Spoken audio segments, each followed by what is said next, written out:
Miami, Ohio coming in here this week, 3:30 kick. This is a team who's been through, they've been in tough environments before, so they're not going to be intimidated coming into the shoe. And again, several, Ohio guys on that team who will be highly motivated coming in here. So, we got to adjust to the 3:30 schedule and do a good job of preparing and get ready to play a good game. Questions from the middle, Dave. Ryan, I was rewatching the game, and Indiana's defensive coaches told the Fox broadcasting crew, Gus Johnson and Joel Klatt, that they wanted to attack the right side of your offensive line. What do you make of those comments, and did you notice that during the game they were trying to attack the right side of your offensive line? I didn't.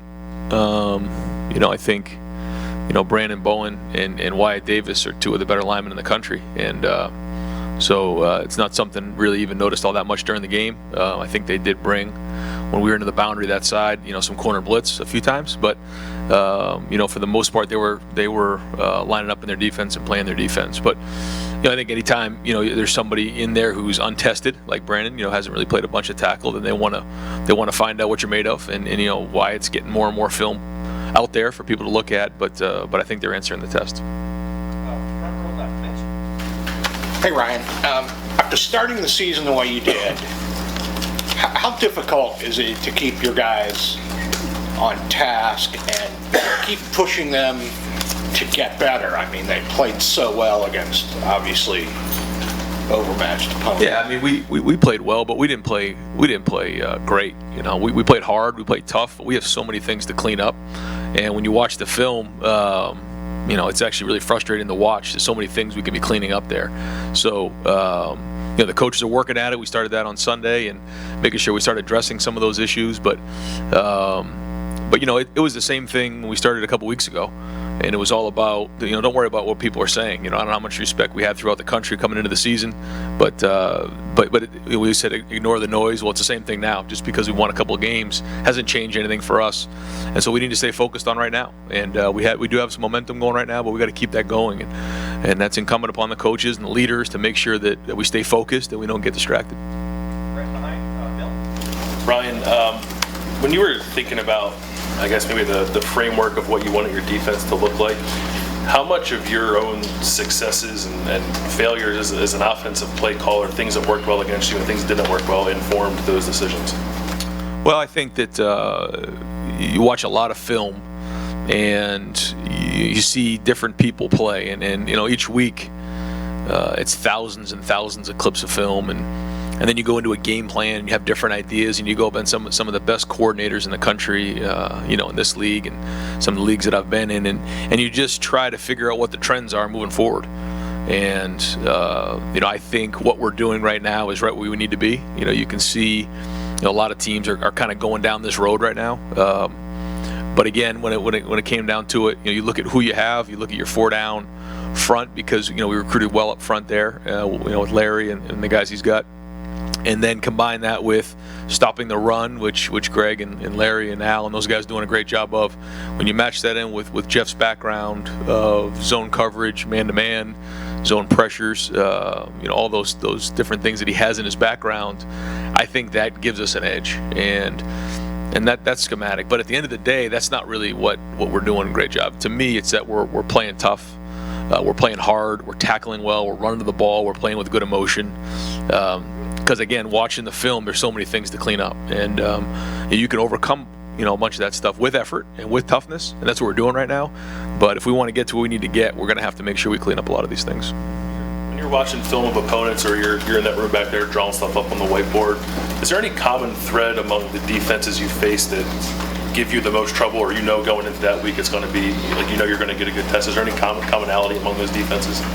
No, not really. I mean, I think everyone tries to stop the run. That's the first thing that they do when they walk into their room. They have to stop the run. And so however teams do that, whether it's pressure, whether it's putting an extra guy down in the box, whatever that might be, they're going to do that. But rarely do we see teams that just go completely off the deep end and just change what they do, because typically that doesn't go well.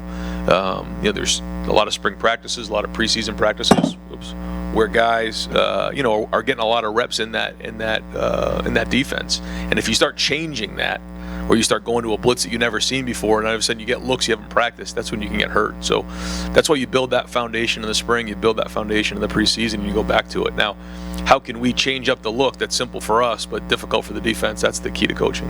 Right next door, Ari. Hey, Coach, I think at the beginning of this year, with you replacing Urban Meyer and having to replace a quarterback, the national viewpoint for this program was skepticism in terms of whether or not you guys could be at the elitist of elite still. And so far, through 3 games, the way you guys have played, the tone and the viewpoint of this program has shifted from a national perspective. I'm just wondering, how early in a season as a coach, and maybe this is your first year going through this, do you know you might have something? When other people are taking notice, do you internally kind of get that feeling too? And you know, you look around in the room and you look at the film and you see, like, do you feel like this team has something special?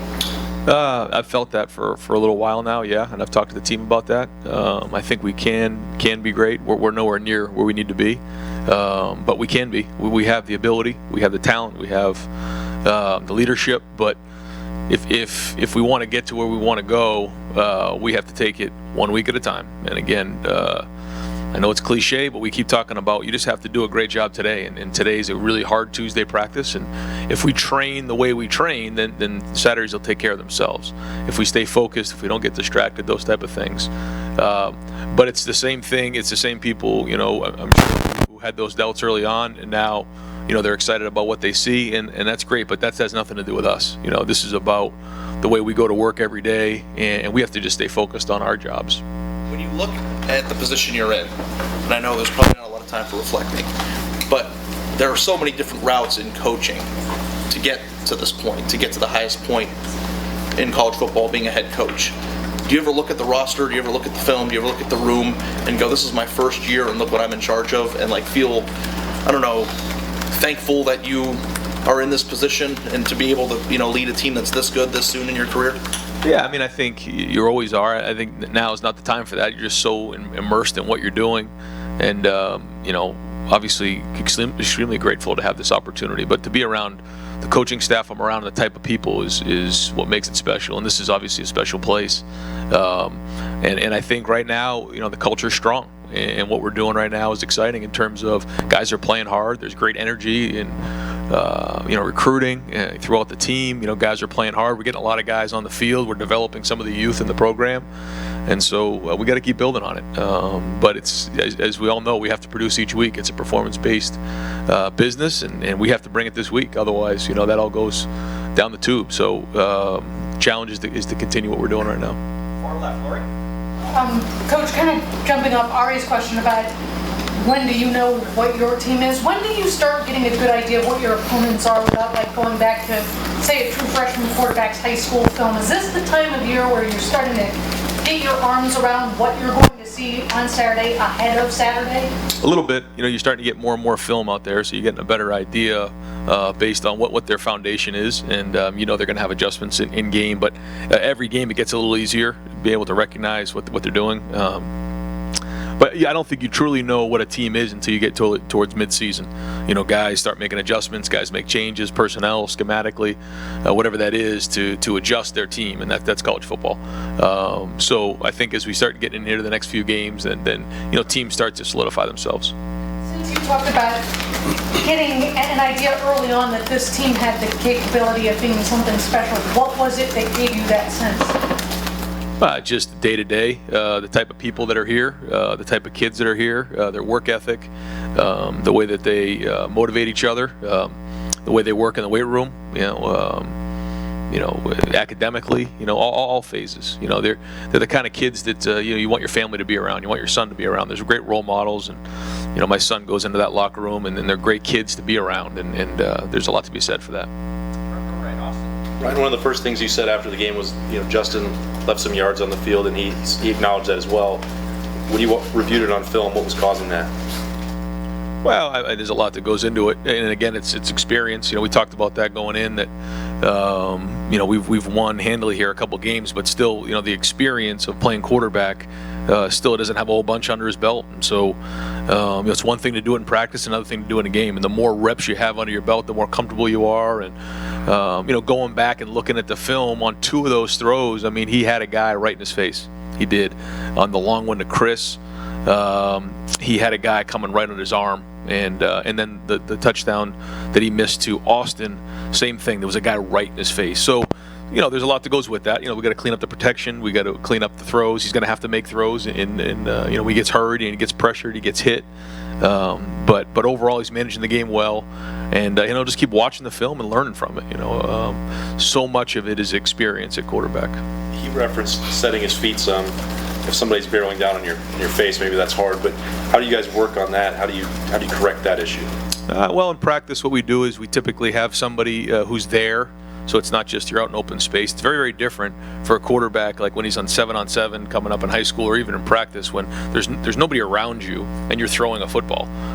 There's always going to be somebody around you when you're in a game. So we'll have people during 7-on-7, kind of stand in there and simulate the rush. Sometimes a coach will jump up in front of him. He'll have to slide his feet, things like that.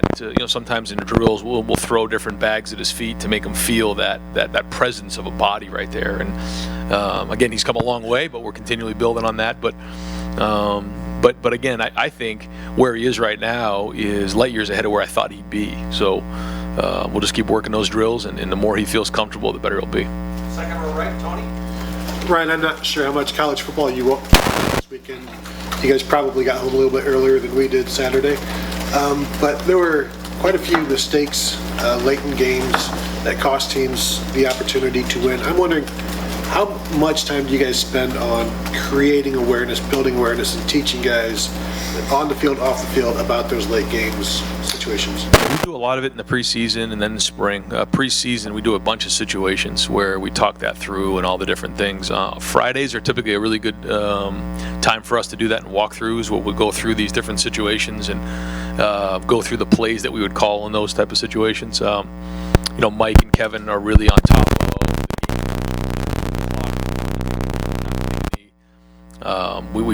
When games like this come up, we'll talk about it. We'll actually put the film up and as a staff talk about, what would we do in this situation and what plays would we call, what defenses will we call, and just it triggers great conversation.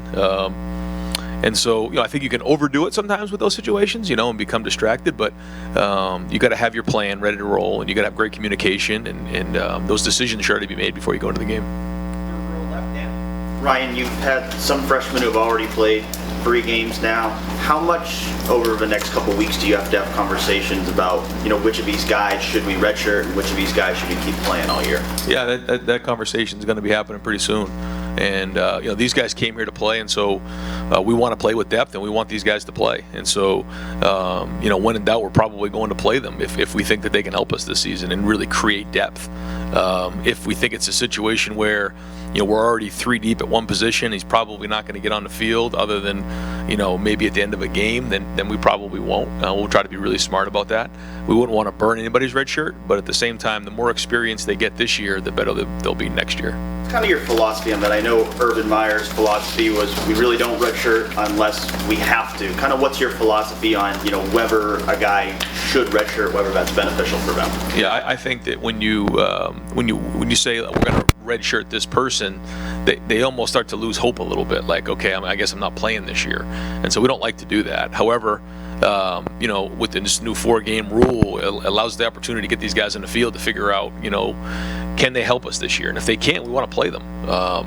If they can't, then usually, typically, we'll kind of hold off and wait until it's an emergency situation or we need them at that point in the game. But we certainly would not tell somebody at this point of the year, hey, you're redshirting for the year. We just don't know. Here are the games you played.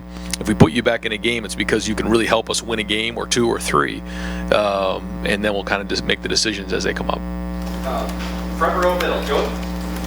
You touched on Brandon Bowen at the top. Coming off injuries, you seem pretty pleased with his performance. Is he maybe ahead of schedule where you expected he would be? Well, I don't know. I don't know about ahead of schedule in terms of that. I mean, he's fully cleared and he's 100%. So, it's not like we were expecting him to take longer to get going. You know, he came off his injury, he had his surgery last year, and he's 100%. But I will say that he is practicing, you know, at high level. I think he's playing strong. And as we start getting, you know, into, you know, tougher games and the season wears on and his body, you know, starts to get worn down a little bit, that's going to be the big challenge for Brandon, and see if he can withstand the whole season and stay healthy and take care of his body. But so far, so good. And any more clarity as far as the backup quarterback spot? Chris Chagnoff's coming first. Yeah, not really. I mean, the more Gunner is here, the more he can learn the offense, then the more he can, you know, show what he can do. It's hard during preparation. You know, the bye week's a little bit better time for that.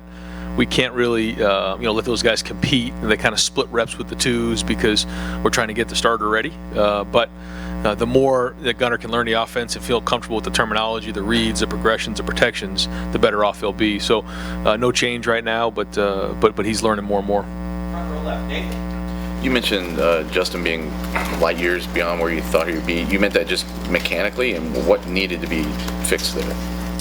Nothing needed to be fixed. It's just, again, when somebody, you know, with that little experience comes into a situation like playing quarterback at Ohio State, you know, there's just a lot of things that go on. There's a lot of things that, you know, he needs to handle, and so far he's handled them. But, you know, he's going to quickly learn here is that, you know, at Ohio State, you know, the more you win, the more the stakes get higher and higher, and you know, the more is expected. So that all comes with it. But he's got a good head and shoulders. I think he handles it well. He's got good poise, and he's just got he and Mike got to get in that room and just keep working on getting better. Somebody, one of the receivers had mentioned preseason that they thought he had a better arm than Haskins. Is there a part of him that still is just learning how to use that arm strength the best way? You know, the right touch, that sort of thing.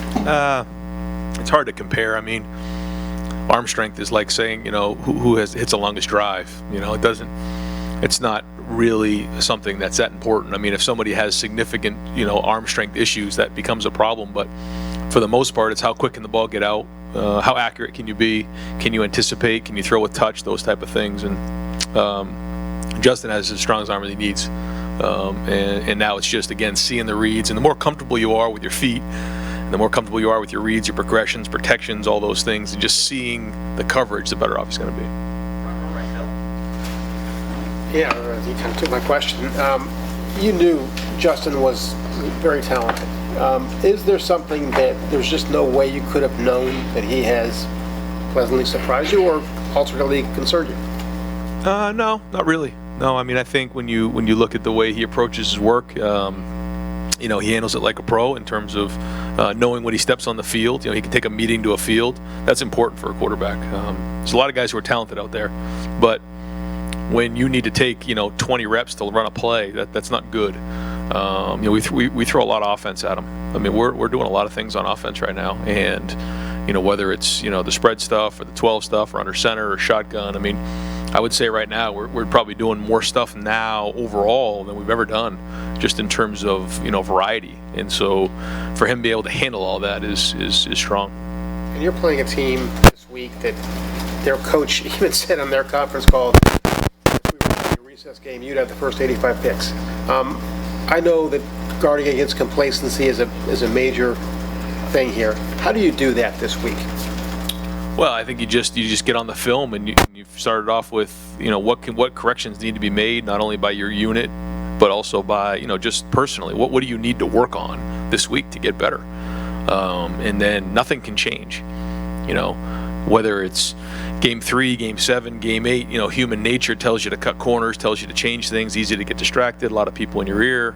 None of that stuff can change. You know, we have good momentum right now. We have to keep that going, and we can't get distracted. And once that happens, then you set yourself up for failure. So that'll be the focus this week. It's not going to be manufactured. We're not just going to make that up, but we're just going to hold them accountable like we always have. And, you know, that doesn't change from when we were in the spring to when we were doing preseason workouts. Every day has to be consistent. And, you know, so far we've done that, but it's something we have to stay on them definitely about. Front row left, Doug. Is there anything about Justin's natural throwing motion that would give him a tendency to throw high if he's not careful? No, not really. I mean, most guys, when you look at them coming out of high school, if they overstride, then they have a tendency to sail the ball. Dwayne was the same way. JT was the same way when we first got here. Justin is no different. If you overstride, typically your elbow drops. And so, that's why we have the hula hoops out there, and that's just something, but that's with any quarterback. And so, we have baseball nets and different things that we have to drill that. But again, he's not unique in that situation. Justin has played well. When we talk to Justin, he's very low-key about it. He's keeping it team focused and all that. Did you tell him to be that way? No, I mean, that's Justin. He's one thing I tell all the quarterbacks is you got to be yourself. There's certain characteristics that all leaders have that really good quarterbacks have, and traits and virtues, but at the end of the day, you have to believe in who you are and you have to be yourself. And JT was very different than Dwayne, and Justin's very different than Dwayne or JT. And so you have to just be yourself in the end. Now there's certain things that we're all working on to make him be the leader that we need him to be in the end. But that's with any young quarterback, and so we'll keep working at it. And he's good. He takes the coaching. He's very intelligent, and again, all we can ask is that he gets better every week. And along the lines of some of the things asked today, last week when you were talking about this team, you mentioned, I think, the phrase "best in the nation" a couple of times. That you guys want to be the best in the nation at this. Just what context would you like your guys to have in their head of, you got to win Saturday, you got to win in the Big Ten, but do you want a belief or a thought process around here that, yeah, we should be the best in the nation at what we do? Do you want that kind of thought out front? Yeah, for sure. We've talked about it before, that we want to be the best at what we do, and we've talked about what that means, whether it's a sniper in the military or the best surgeon. There's no small surgeries if you're a surgeon. There's no small games at Ohio State. You got to be, if you're the best in America, then you need to show that every week, and that's our goal. And we're not ashamed to say that. I mean, we want to be the best, but that's another conversation. How do you go about doing that? And that's to stay focused on this game and really just this practice. If you can just focus on this practice right now, have a great Tuesday, because when we've played good, we've had good Tuesday practices, we've had good Wednesday practices, and when you put that in the bank, when you get into the game, that's what you can fall back on. All right, Tim. Earlier, several weeks ago, the lament was y'all didn't have necessarily a number 2 running back who had asserted himself. What kind of sense of relief is it, I guess, after the last couple of games, especially after Saturday, to see Master Teague rise to that occasion? Yeah, I wouldn't say it's relief as much as it is just excitement to see him get going, because I think we all kind of had an idea what we had, but it was hard because of these nagging things that were going on, and we couldn't get him practicing and get him going. And then, it's kind of the way we've been talking about it leading up to this week. We said he had 3-4 weeks of practice in, and he was just about ready to get going, and he did. And so that was exciting to see for sure. And he needs to assert himself and start to be a guy we can count on. And when you look at your defense, Josh Proctor had a couple plays he could have made Saturday on top of it. But who are you seeing that's really rising there? Obviously, Tariq Smith got banged up again last week. I was wondering what his status was, but how much has been able to play those young guys paid off already early in this season? I'm talking about, throughout the defense. Yeah, no, it's hard to pick out 1 or 2 guys. I think they're all kind of swarming to the ball, and different guys have flashed at different times. Josh was in a couple opportunities to make those plays. One of them, his eyes were actually looking to match somebody, so it kind of caught him, and it looked funky because it hit his knee. But his eyes weren't on the quarterback at that play, but he was in the right spot to make the play. And he's flying around, he's doing a great job. But there's a lot of guys over there that are working at it. I think as a defense, we've been able to play some of that depth. I think the depth is getting better. They're playing better now as the more experience they have. But again, when you watch the film, there's so much to improve on. There's so many things we got to get cleaned up. So, I wouldn't say there's any one guy, but guys have definitely flashed in their own opportunity when they've been out there. Second row middle, Bruce. I think 3 times now you've said that there's a lot of things on film without, causing the empire to topple from within. Can you share with us, take us inside what they are? I always say it's 1 or 2 things. It's just, alignment, assignment, execution, fundamentals, just all those things that, when we're focusing on playing hard and playing tough and playing physical, you're not talking about those other things. You're not talking about the exact step you're going to take. We don't care, we knock the guy out, knock the guy over, knock the guy back if you're an offensive lineman. Take that ball, put it chin, chin, chin, and run as hard as you can, and so that without that we have no chance. Okay, now can we do that with also high-end execution, high-end fundamentals, and if we can do that, then we can take the next step. You made the comment after the game Saturday that you want to correct without creating resentment. Safe to say that's not been a concern of football coaches down through the ages. Maybe some of the ones who coached here, like Woody, Bo, Michigan and others. Like, I wonder where that mindset comes from you. Is that from a leadership thing? Well, it's funny you say that because I actually talked to Woody Hayes, and he actually, from what I've heard, he didn't create resentment. That he was really hard, but he didn't create resentment, and the players loved him. And I think that's really important.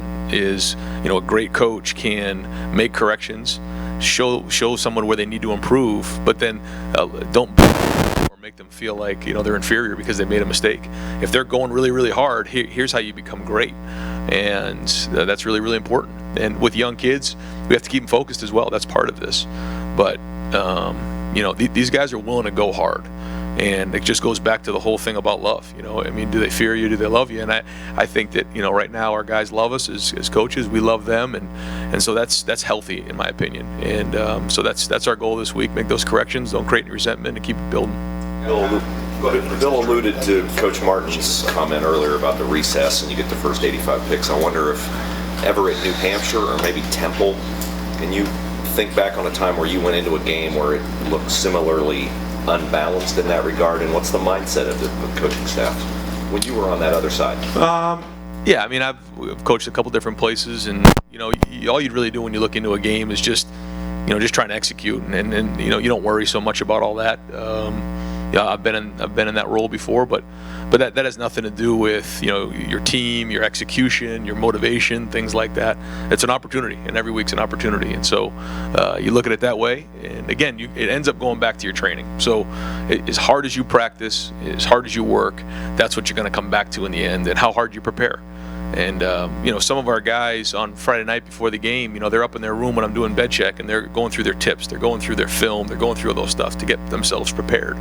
And as long as we're really challenging our guys to make sure they're doing that in preparation, physically, mentally, emotionally, and then playing on the field takes care of itself. Two more. Fourth row, left center, Patrick. After the game, Justin talked about what he thought he didn't do well. He also talked about going to JK after the dropped touchdown and telling him to let it go. Chris said he also came to him after one of the high passes and took credit for that. I'm curious, just his improvement as a leader. You talked preseason about needing to see more of that. Have you seen that as the season has kind of gotten underway, him taking that ownership? Yeah, I think so. Yeah, and the guys on the team, really respect him and the way he goes about his business. And I saw that same thing too. It's easy to go in the tank after a play like that. It's kind of a routine play. We didn't make it. And as frustrating as that is, we need to move on to play the next play. And that's a credit to all the guys, is that there's no reason to look back on it and start to struggle in terms of moving forward. You got to move on to the next play. That being said, we got to make those plays. And so that's what we'll drill this week. In hockey, they have the Gordie Howe hat trick and a goal assist in a fight. Do you think Chris Olave could start kind of like the daily double, TD catch, and a block punt? Is it what he's doing starting to become, I don't know, legend? Well, he certainly the last 6 games he's had his production's been off the charts, but that's the way he practices. And when you go back through and watch the film of the last few weeks, he's practicing that way. And this is a guy who's highly productive for a reason, because that's the way he works. He knows what he's doing when he's out there. He takes his job very serious, and he practices really, really hard. And anytime you practice really, really well, you gain the confidence of the guys around you. And like on that punt block, I think everybody on that team believed you'd block the punt if everybody did their job. So Taraja Mitchell goes through and knocks the shield back. Austin Mack pours it into the right shield, and that whole thing collapsed down. And that without those two guys, that never would have happened. And then Chris comes off the edge. So it's belief based on your practice habits. If we're throwing a go ball or we're throwing a post, and we're dropping it in practice, or we're not where we're supposed to be, there's no belief there. But when you do it in practice and you believe in somebody, then that makes a big difference in game, because confidence is critical, especially when it's time to execute on the game field. So, Coach, thank you very much.